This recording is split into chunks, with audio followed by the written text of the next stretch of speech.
السلام علیکم، بسم اللہ الرحمن الرحیم۔ پاکستان منزل فیاض مدثر مبین کے ساتھ سیریل جو ہے آپ کے سامنے پیش کیا جا رہا ہے، اور یہ پاکستان منزل بمنزل کا یہ 29واں ایپیسوڈ ہے، اور آپ کے سامنے فیاض مدثر مبین پیش کر رہے ہیں، جو پروفیشنل میکینیکل انجینئر ہیں ایز اے پروفیشن اور ڈیسلینیشن ایکسپرٹ ہیں،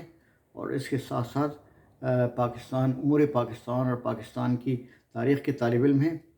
اور پاکستان کی بہتری اور بہبود کے لیے ہر دم کوشش میں لگے رہتے ہیں۔ سامعین اور ناظرین سے گزارش ہے کہ اس ایپیسوڈ کو خود دیکھیے، اس کو خود واچ کیجیے، اس کو آپ ڈسٹریبیوٹ کریں، سبسکرائب کریں، اور اس کے ساتھ ساتھ اپنے کمنٹ سے آگاہ کریں تاکہ پاکستان کی سلامتی کا پیغام گھر گھر پہنچایا جا سکے۔ اس 29ویں ایپیسوڈ میں تاریخی پاکستان کے وہ اہم واقعات پیش کی جا رہے ہیں جو جون 1949 میں پیش آئے تھے۔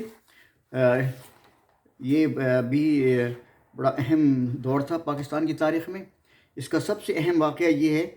کہ 11 جون 1949 کو بھارت نے ہٹ درمی سے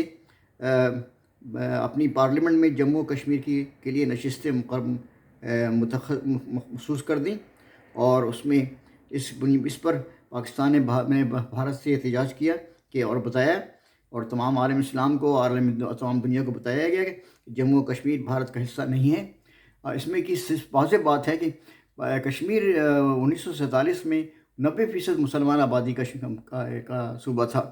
اور یہ حقیقت ہے کہ کشمیر کا لفظ کا لیٹر جو ہے کہ پاکستان کے لفظ بنانے میں شامل ہے، یعنی پاکستان کا جو ماخذ بنایا گیا تھا چودھری رحمت علی نے، اس میں پی جو ہے وہ پنجاب سے لیا گیا تھا، اے جو ہے افغانیہ یعنی سرحد صوبے سے لیا گیا تھا، اور کے جو ہے وہ کشمیر سے لیا گیا تھا، اور ایس فار سندھ سے، اور تان جو ہے بلوچستان سے۔ اس طرح یہ لفظ پاکستان بنا تھا، اس لیے یہ انڈرسٹوڈ تھا کہ مسلم میجورٹی صوبے کی ہونے کی وجہ سے Kashmir as a default Pakistan کا حصہ ہوگا۔ لیکن جو 70 سال سے جو گھناؤنا اور خباثت کا کھیل شروع کیا ہوا ہے ہندوستان نے اور بھارت نے، وہ انتہائی تکلیف دہ ہے، اور اس طریقے سے انہوں نے مسلمانوں کے ایک صوبے پہ قبضہ کیا ہوا ہے۔ اب ہم سب اللہ سے دعا کرتے ہیں کہ ہم کمزور ہیں، بے بس ہیں، مجبور ہیں، ہماری اعلیٰ قیادت جو ہے وہ اس کی سوچ سمجھ سے اور ہوشمندی سے اور اسے کام نہیں لیتی، اس لیے آج تک پاکستان جو ہے وہ کشمیر پاکستان کا صوبہ نہیں بن سکا۔ 1 جون کو کراچی اور لندن کے درمیان براہ راست ٹیلی فون سروس کا آغاز ہوا۔ یہ پہلا موقع تھا جب کہ پاکستان کا جو ٹیلی فونی کانٹیکٹ تھا وہ ایک انٹرنیشنل شہر سے ہو گیا تھا، اور جو کہ سب سے اہم اس زمانے میں سب سے اہم ترین شہر تھا، اس لیے یہ بڑی امید افزا بات تھی کہ پاکستان اور انگلینڈ کے ٹیلی فون لنکس اسٹیبلش ہو گئے تھے۔ 8 جون 1949 کو یونائٹڈ اسٹیٹس آف امریکہ کی گورنمنٹ نے وزیر اعظم پاکستان قائد ملت لیاقت علی خان اور ان کی اہلیہ محترمہ بیگم رانا لیاقت علی خان کو یونائٹڈ اسٹیٹس آنے کی دعوت دی، جسے الٹیمیٹلی قائد ملت لیاقت علی خان نے قبول کر لیا، اور ایک بہت ہی یوزفل اور فروٹفل اور پروفٹیبل دورہ ہوا جو قائد ملت لیاقت علی خان اور بیگم رانا لیاقت علی خان نے کیا تھا۔ 6 جون 1949 کو برما میں پاکستان کے سفیر سردار اورنگزیب خان نے رنگون میں بہادر شاہ کے مزار پر حاضری دی، اور اس کی مینٹیننس کے لیے بھی اس کا کچھ انہوں نے اخراجات برداشت کرنے کا اعلان کیا۔ 16 جون 1949 کو انجمن ترقی اردو نے کراچی میں ڈگری کالج کھولنے کا اعلان کیا۔ یہ حقیقت بات ہے کہ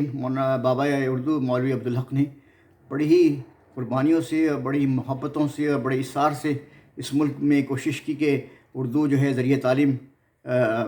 ہو جائے، اور اردو کے ذریعے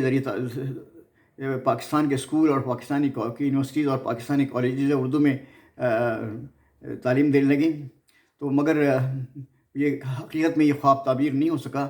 میں کسی زمانے میں ایک فرانسیسی کمپنی کے ساتھ کام کرتا تھا، اس کا نام سیڈم تھا۔ میں نے دیکھا ان لوگوں کو کہ یعنی جو فرانسیسی زبان ہے حقیقت میں یعنی بلا مبالغہ، یعنی میں بالکل صریح طریقے سے کہہ رہا ہوں کہ انتہائی کمزور زبان ہے۔ جو کچھ وہ لکھتے ہیں وہ بولتے نہیں ہیں، جو پڑھتے ہیں وہ بولتے نہیں ہیں، اور انتہائی مشکل گرامر ہے، اور مذکر مؤنث کا بڑا مسئلہ ہے، جمع اور تفریق کا، جمع اور مفرد کا بڑا مسئلہ ہے۔ اس کے باوجود آج دیکھیے کہ اتنی کمزور زبان جو ہے وہ دنیا میں دوسری یا تیسری نمبر کی زبان مانی جاتی ہے، جبکہ اردو زبان تو بہت اچھی زبان ہے۔ ہم لوگوں کی اب یہ بدنصیبی ہے کہ ہم لوگوں نے اپنی زبان کی قدر نہیں کی، اور 1947 میں میڈیم آف ایجوکیشن اردو نہیں بنایا گیا، اور جن اسکولوں میں بنایا گیا بھی تھا وہ ابھی آہستہ آہستہ وہ انگلش میڈیم میں کنورٹ ہو گئے۔ یہ بڑی افسوس کی بات ہے، اور حقیقت بات میں بھی ہے کہ بہت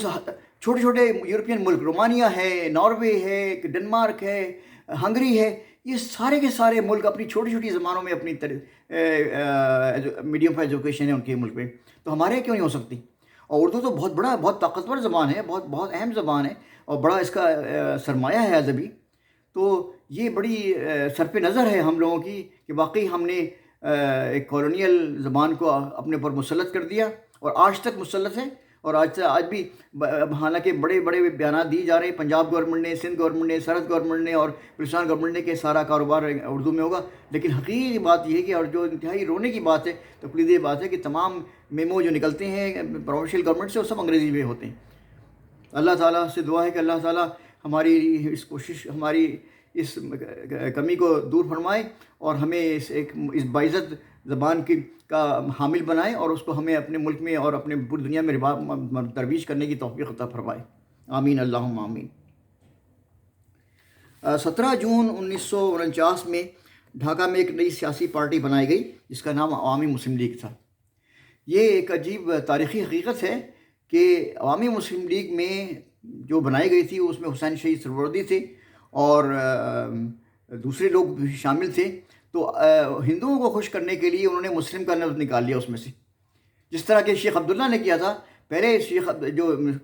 جو کشمیر کی جو سیاسی پارٹی تھی اس کا نام نیشنل مسلم کانفرنس تھا۔ شیخ عبداللہ نے ہندوؤں کو خوش کرنے کے لیے وہ مسلم کا نام نکال دیا، اور آخر میں وہ نیشنل کانفرنس رہ گئی۔ اسی طرح اس پاکستان میں یا جو پارٹی بنائی گئی تھی عوامی مسلم لیگ کے نام سے، اس میں جو کہ ہندو ووٹوں کو پلیز کرنے کے لیے، ان کو ووٹ حاصل کرنے کے لیے انہوں نے وہ مسلم کا لفظ نکال لیا، اور آخر میں وہ عوامی لیگ بن گئی، اور الٹیمیٹلی عوامی لیگ جو ہے وہ آج ایک مشرقی پاکستان کے علیحدہ شدہ ٹکڑے میں حکومت کر رہی ہے۔ 18 جون 1949 کو ایک اور اہم ایویشن واقع ہوا۔ پاکستان اور ناروے کے درمیان فضائی معاہدے پر دستخط ہوئے۔ 26 جون کو گورنر جنرل خواجہ ناظم الدین نے کراچی میں مریر کے علاقے میں عیدگاہ کا سنگ بنیاد رکھا، کیونکہ پہلے شہر کے اندر ایک عیدگاہ تھی، لیکن وہ چھوٹی تھی، اس لیے خواجہ ناظم الدین کی ہدایات پہ ایک نئی عیدگاہ کا سنگ بنیاد رکھا گیا جو کہ شہر سے باہر تھا۔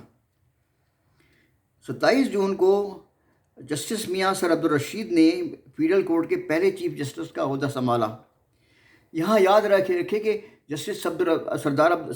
سر عبدالرشید وہی شخص ہیں جنہوں نے قائد اعظم محمد جناح سے گورنر جنرل کا حلف لیا تھا۔ پاکستان کی تاریخ کے آغاز میں اس کا نام، سب سے بڑے کورٹ کا نام فیڈرل کورٹ تھا، لیکن سر عبدالرشید جو ہے پنجاب ہائی کورٹ کے چیف جسٹس تھے۔